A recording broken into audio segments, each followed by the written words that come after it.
जय हिंद प्यारे साथियों, मैं सूरज यादव स्वागत करता हूं आप सभी की आपके अपने यूट्यूब चैनल YSG पर, अर्थात योर स्टे गाइड पर। तो फ्रेंड्स, आज से हम सभी जो है दिल्ली पुलिस के PYQ GK GS की सीरीज चालू कर रहे हैं। इसमें आप सभी को जो है PYQ क्वेश्चन मिलने वाले हैं।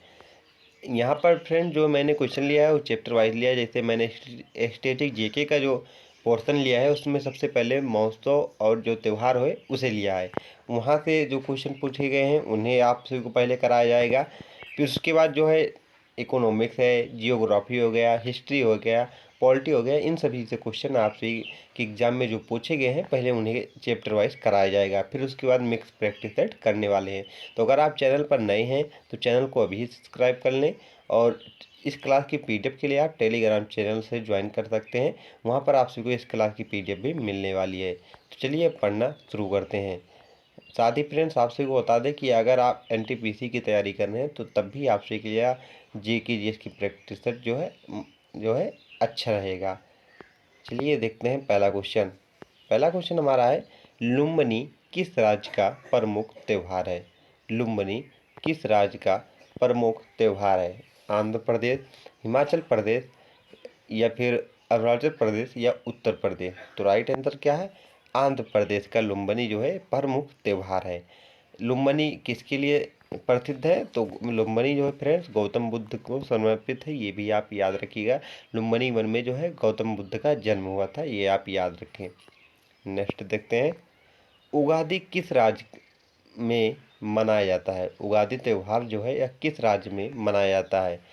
आंध्र प्रदेश में, अरुणाचल प्रदेश में या फिर हिमाचल प्रदेश में या फिर उत्तर प्रदेश में? तो राइट आंसर क्या है? आंध्र प्रदेश में मनाया जाता है। वहीं बात कर लें कि हिमाचल प्रदेश का यहीं बात कर लें कि अरुणाचल प्रदेश का एक प्रसिद्ध उत्सव का नाम बताइए। तो यहाँ पर सांगकेन जो है, यह जो है अरुणाचल प्रदेश का एक प्रसिद्ध जो है उत्सव है, ये आप याद रखिएगा। उगादि को जो है फ्रेंड्स दक्षिण भारत का नववर्ष भी कहा जाता है उगादि त्यौहार को, और यह कर्नाटक और तमिलनाडु में भी मनाया जाता है। कहीं कहीं पर ऑप्शन में आपसे को ये भी मिल सकता है, तो आप इसे देखकर कंफ्यूज मत होइएगा। और यह जो है उगादि त्यौहार जो है कर्नाटक में, तमिलनाडु में और आंध्र प्रदेश में मनाया जाता है। नेक्स्ट क्वेश्चन देखते हैं। अगला हमारा क्वेश्चन है जो है, दुर्गम्मा विशाखा उत्सव किस राज्य में मनाया जाता है? दुर्गम्मा विशाखा उत्सव किस राज्य में मनाया जाता है? तो ये भी राइट आंसर क्या है? आंध्र प्रदेश। आंध्र प्रदेश में मनाया जाता है। अब बात कर लें कि जो दुर्गम्मा विशाखा उत्सव है, इसे जो है आंध्र प्रदेश का रंगीन पर्व भी कहा जाता है, और यह कब मनाया जाता है? तो मध्य जनवरी में मनाया जाता है, ये आप याद रखिएगा। नेक्स्ट क्वेश्चन देखते हैं, दक्षिण भारत का नववर्ष किस त्यौहार को कहा जाता है? त्यागराज आराधना को, भीष्म एकादशी को, उगादि को या दक्कन महोत्सव को? तो राइट आंसर क्या है? उगादि त्यौहार को दक्षिण भारत का नववर्ष कहा जाता है। फ्रेंड्स, आंध्र प्रदेश के कुछ इम्पोर्टेंट जो हैं महोत्सव हैं, इन्हें आप याद रखिए। जैसे फ्लेमिंगो हो गया, उगादि हो गया, दक्कन हो गया, उसके बाद भीष्म एकादशी हो गया, त्यागराज आराधना हो गया, दक्कन महोत्सव हो गया, उसके ब्रह्मपुत्र महोत्सव हो गया। ये सब जो है आंध्र प्रदेश के कुछ इम्पोर्टेंट जो है त्यौहार महोत्सव हैं। यहाँ से क्वेश्चन आपसे के एग्जाम में पूछा जाता है, इसलिए इन्हें आप याद जरूर रखिएगा। चलिए अब नेक्स्ट देखते हैं। अगला हमारा क्वेश्चन है, GST का पूर्ण रूप क्या है? मतलब GST का फुल फॉर्म क्या है, ये आपसे पूछा जा रहा है। तो पहले इंग्लिश में देख ले। इंग्लिश में होता है गुड्स एंड सर्विस टैक्स जो है, ये GST का जो है फुल फॉर्म होता है, ये आप याद रखिए। गुड एंड सर्विस टैक्स जो है GST का इंग्लिश में फुल फॉर्म होता है। लेकिन आपसे इसे पूछा जा रहा है GST का पूर्ण रूप हिंदी में क्या होता है? वस्तु व सेवा, वस्तु व सेवा कर, वस्तु व सेवा कर। तो राइट आंसर क्या है? वस्तु व सेवा कर जो है GST का पूर्ण रूप होता है हिंदी में, ये आप याद रखिएगा। काफ़ी स्टूडेंट इस पर डाउट में रहते हैं और गलत टिक कर देते हैं, लेकिन आप सभी को याद रखना है GST का पूर्ण रूप क्या होता है? वस्तु व सेवा कर होता है। नेक्स्ट अगला हमारा क्वेश्चन है, इसमें सर्वप्रथम जीएसटी विश्व में, यहाँ पर इसमें गलत हो गया है, विश्व में सर्वप्रथम जीएसटी कहाँ पर लागू हुआ था? विश्व में सर्वप्रथम जीएसटी कहाँ पर लागू हुआ था? तो फ्रांस में, रूस में, कनाडा में या फिर जापान में? तो राइट आंसर क्या है? फ्रांस में लागू हुआ था। और आप सभी के लिए एक HW है कि आप सभी को यह बताना है कि फ्रांस में सर्वप्रथम जीएसटी कब लागू हुआ था। आप सभी को ईयर बताना है कि किस ईयर में जो है जीएसटी फ्रांस में लागू हुई थी। नेक्स्ट क्वेश्चन देखते हैं। अगला हमारा क्वेश्चन है, भारतीय जीएसटी मॉडल की अवधारणा किस देश से ली गई है? भारतीय जीएसटी की अवधारणा किस देश से ली गई है? तो राइट आंसर क्या है? कनाडा से। कहाँ से ली गई है? कनाडा से ली गई, ये आप याद रखिएगा। नेक्स्ट, अगला हमारा क्वेश्चन है, जीएसटी को लागू करने वाला भारत का पहला राज्य कौन सा था? जीएसटी को लागू करने वाला भारत का पहला राज्य कौन सा था? जो है राजस्थान, उत्तर प्रदेश, असम या केरल? तो राइट आंसर क्या है? असम। वहीं बात कर लें कि राजस्थान की, तो क्षेत्रफल की दृष्टि से भारत का सबसे बड़ा राज्य कौन सा है? जो है आंध्र प्रदेश। उत्तर प्रदेश की बात कर लें तो जनसंख्या की दृष्टि से भारत का सबसे जनसंख्या वाला राज्य कौन सा है? उत्तर प्रदेश है। केरल की बात कर लें कि तो ये है, मतलब साक्षरता के हिसाब से भारत का सबसे साक्षर राज्य कौन सा है? केरल है, ये आप याद रखिएगा। नेक्स्ट, किस समिति द्वारा भारत में जीएसटी को लाया गया? किस समिति द्वारा भारत में जीएसटी को लाया गया? अजय केलकर समिति द्वारा, विजय केलकर समिति द्वारा, मोहन केलकर समिति द्वारा या राजू केलकर समिति द्वारा? तो राइट आंसर क्या है? ऑप्शन हमारा बी बिल्कुल राइट है। विजय केलकर समिति द्वारा जो है भारत में जीएसटी को लाया गया। नेक्स्ट क्वेश्चन देखते हैं, भारत में जीएसटी को लागू कब किया गया था? भारत में जीएसटी को लागू कब किया गया था? 2 जुलाई 1917, 1 जुलाई 2017, 2 जुलाई 2017 या फिर 1 जून 2020 को? तो राइट आंसर क्या है? 1 जुलाई 2017 को भारत में जीएसटी को लागू किया गया, ये आप याद रखिएगा। और यह जीएसटी जो है एक इनडायरेक्ट टैक्स है, ये भी आप याद रखें। नेक्स्ट, किस नदी को शेर का मुख कहा जाता है? किस नदी को शेर का मुख कहा जाता है? गंगा नदी को, सिंध नदी को, नील नदी को या फिर ब्रह्मपुत्र नदी को? तो राइट आंसर क्या है? सिंध नदी को जो है शेर का मुख कहा जाता है। अब सिंध नदी का उद्गम स्थल क्या है? तो ये तिब्बत से निकलती है, तिब्बत की मानसरोवर झील से, ये भी आप याद रखिएगा। सिंध नदी को जो है तिब्बत में सिंगी कहा जाता है, जिसका अर्थ क्या होता है? शेर का मुख होता है, ये आप याद रखिएगा। कहाँ पर कहा जाता है? तो तिब्बत में कहा जाता है, ये भी आप याद रखें। नेक्स्ट, सिंध नदी कितने देशों से होकर बहती है? सिंध नदी जो है कितने देशों से होकर बहती है? तो यह 3 देशों से होकर बहती है। पहला चीन से, भारत से, पाकिस्तान से, उसके बाद अरब सागर में जाकर गिरती है। पाकिस्तान की राष्ट्रीय नदी कौन सी है? तो सिंध नदी ही है, ये आप याद रखिएगा। और भी जो ऑपरेशन सिंदूर हुआ था, उससे पहले पहलगाम अटैक हुआ था, उसमें जो है सिंधु जल समझौता जो है उसे ही तोड़ने की बात हुई थी, ये आप याद रखिएगा।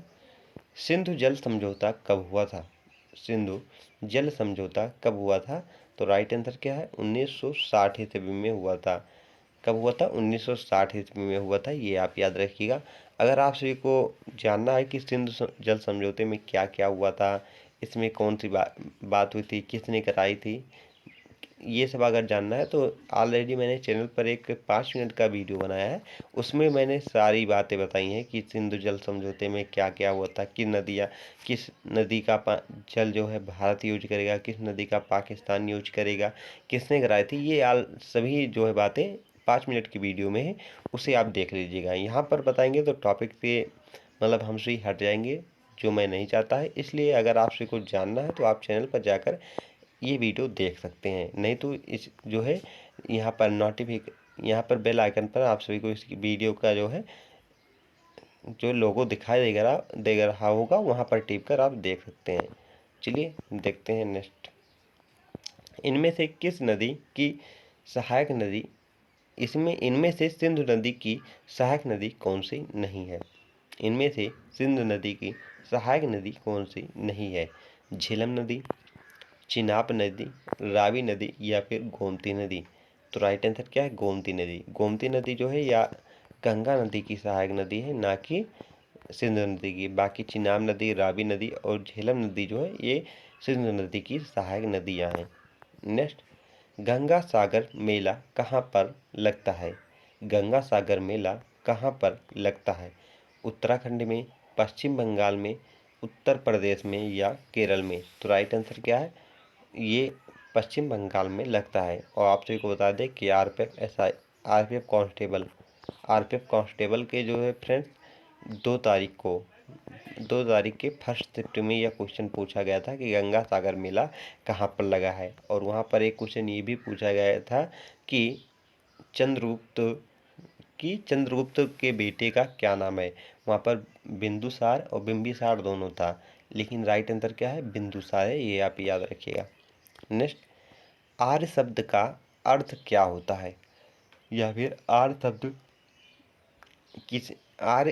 आर्य शब्द कहाँ से लिया गया है, ये भी आपसे से पूछा जा सकता है। तो आर्य शब्द का अर्थ जो होता है फ्रेंड वो श्रेष्ठ होता है। और आर्य शब्द जो है संस्कृत भाषा का अर्थ होता है, ये भी आप याद रखें। नेक्स्ट, सबसे पुराना वेद कौन सा है? ऋग्वेद, सामवेद, यजुर्वेद या अथर्ववेद? तो राइट आंसर क्या है? ऋग्वेद। ऋग्वेद जो है सबसे पुराना वेद है, ये आप याद रखिएगा। सामवेद में सर्वप्रथम संगीतों का प्रयोग किया गया है। यजुर्वेद जो है ये यज्ञ कराने की जो विधियाँ होती हैं उसका वर्णन यजुर्वेद में किया गया है। अथर्ववेद जो है जादू टोना का वेद इसे कहा जाता है, वशीकरण का वेद इसे ही कहा जाता है। और सर्वश्रेष्ठ अगर पूछा जाए वेद कौन सा है, तो अथर्ववेद है, ये आप याद रखिएगा। ऋग्वेद की बात करें, ऋग्वेद के संकलन कर्ता कौन है? तो वेद व्यास जी हैं। इसमें टोटल 1028 सूक्त हैं, 1028 सूक्त हैं, ये भी आप याद रखिएगा।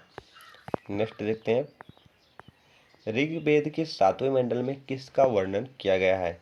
ऋग्वेद के 7वें मंडल में किसका वर्णन किया गया है? तो राइट आंसर क्या है? यहाँ पर 10 राज्य युद्ध का वर्णन किया गया है। बात कर लें कि किस मंडल में है? 7वें मंडल में है। और 9वें मंडल में जो 9वें मंडल में फ्रेंड जो है सोम देवता का वर्णन किया गया है।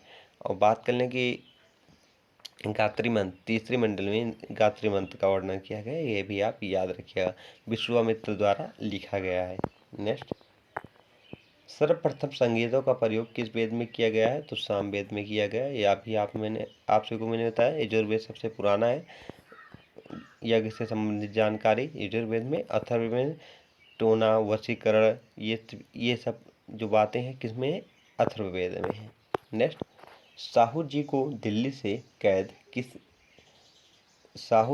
दिल्ली से रिहा, यहाँ पर रिहा नहीं लिखा है, रिहा किसने की, यह लिखा तो है दोस्तों। साहू जी को कैद से रिहा किसने किया? साहू जी को दिल्ली से कैद से किसने रिहा किया था? औरंगजेब ने, अकबर ने, बहादुर शाह ने या फिर हुमायूं ने? तो राइट आंसर क्या है? हुमायूं ने किया था। किसने किया था? बहादुर शाह ने किया था। औरंगजेब की मृत्यु के बाद 1707 में औरंगजेब की मृत्यु हुई, उसके बाद जो है उनके पुत्र जो है बहादुर शाह, जिनका और क्या नाम था? मुअज्जम था, वे राजा बनते हैं। तो उन्होंने जो है बहादुर शाह और येसुबाई जो उनकी माता थी, उन्हें जो है दिल्ली में जो कैद किया गया था वहाँ से रिहा कर दिया था। लेकिन यहाँ पर क्वेश्चन आपसे से पूछा गया था, साहू जी को दिल्ली से रिहा किसने किया था? तो बहादुर शाह ने किया था। नेक्स्ट क्वेश्चन देखते हैं, छत्रपति शिवाजी की मृत्यु कब हुई थी? छत्रपति शिवाजी की मृत्यु कब हुई थी? 1680, 85 या 65, 63 या 1600? तो राइट आंसर क्या है? 1680 ईस्वी में हुई थी, ये भी आप याद रखिएगा। नेक्स्ट क्वेश्चन देखते हैं, अगला हमारा क्वेश्चन जो है कंप्यूटर से रिलेटेड है कि किसी फाइल को सेव करने की किस शॉर्टकट की का प्रयोग करते हैं? किसी फाइल को सेव करने के लिए किस शॉर्टकट की का प्रयोग करते हैं? कंट्रोल एस का प्रयोग करते हैं, ये आप याद रखिएगा। कंट्रोल भी का प्रयोग जो है पेस्ट के लिए करते हैं, कंट्रोल एक्स का प्रयोग कट के लिए करते हैं, कंट्रोल जेड का प्रयोग भी दोस्तों कट के लिए ही करते हैं। नेक्स्ट क्वेश्चन इनमें है इनमें से कौन इनपुट डिवाइस नहीं है। इनमें से कौन इनपुट डिवाइस नहीं है? कीबोर्ड, माउस, स्कैनर या फिर मॉनिटर। तो इनपुट डिवाइस कौन सी नहीं है इसमें? तो मॉनिटर जो है यह इनपुट डिवाइस नहीं है। बाकी कीबोर्ड, स्नैक और स्कैनर और माउस जो है इनपुट डिवाइस है। इनपुट डिवाइस वो होती हैं जिनके द्वारा हम कंप्यूटर को डेटा या सूचना प्रदान करते हैं। नेक्स्ट, किसी शब्द को बोल्ड करने के लिए किस शॉर्टकट की का प्रयोग करते हैं? कंट्रोल के, कंट्रोल बी, कंट्रोल सी या फिर नन ऑफ दीज। तो राइट आंसर क्या है? कंट्रोल के का प्रयोग करते हैं, कंट्रोल बी का प्रयोग करते हैं। कंट्रोल के का प्रयोग जो है हाइपर लिंक के लिए करते हैं। कंट्रोल की का सी का प्रयोग जो है कॉपी के लिए करते हैं। और नन ऑफ दीज कोई मतलब ही नहीं है। अब फ्रेंड्स, ये हमारा लास्ट है। हम डेली आप सभी के लिए सोच रहे हैं डेली वीडियो के लास्ट में जो है कुछ इंपॉर्टेंट आर्टिकल आप सभी को बताते चलें, ताकि धीरे धीरे आप सभी के जितने आर्टिकल हों याद हो जाएं। आज मैंने जो है राष्ट्रपति जो चैप्टर होता है, कौन सा फ्रेंड? राष्ट्रपति जो चैप्टर होता है वहाँ से जो इम्पोर्टेंट आर्टिकल बनते हैं उन्हें यहाँ पर लिया है। आज राष्ट्रपति से इम्पोर्टेंट सारे आर्टिकल आप सभी को बताए जाएंगे। यहाँ पर देख लीजिए, आर्टिकल 52 में उन राष्ट्रपति के पद का वर्णन किया गया है। 53 में कार्य एवं शक्ति का वर्णन किया गया है। 54 में निर्वाचन क्या है फ्रेंड? 52 पद, 53 में कार्य एवं शक्ति, 54 में निर्वाचन, 55 में निर्वाचन की रीत, 56 में पदाविधि और 57 में पूर्व निर्वाचन की बात की गई है। 58 में योग्यता की बात की गई है। 59 में बताया गया है कि राष्ट्रपति के पद के लिए कौन कौन सी शर्तें होगी। 60 में उनकी शपथ का वर्णन किया गया। 61 में महाभियोग की बात की गई है। फिर से देख लें, अनुच्छेद 52 में उनके पद का वर्णन, अनुच्छेद 53 में कार्य एवं शक्ति, 54 में उनके निर्वाचन की बात, 55 में पदावेद की बात, 56 में जो है पूर्व निर्वाचन और जो है 57 58 में उनकी योग्यता की बात की गई है। 59 में राष्ट्रपति के पद के लिए जो शर्तें होंगी उसका बात किया गया है। और 60 में उनकी शपथ का वर्णन किया गया है। और 61 में जो है महाभियोग की बात की गई है। तो फ्रेंड्स, आप सभी को वीडियो किस प्रकार लगा कमेंट बॉक्स में ज़रूर बताइएगा। अगर वीडियो पसंद आए तो चैनल को सब्सक्राइब करें, वीडियो को लाइक करें और एक प्यारा सा कमेंट करना ना भूलिएगा। चलिए मिलते हैं नेक्स्ट वीडियो में, तब तक के लिए बाय बाय, टाटा।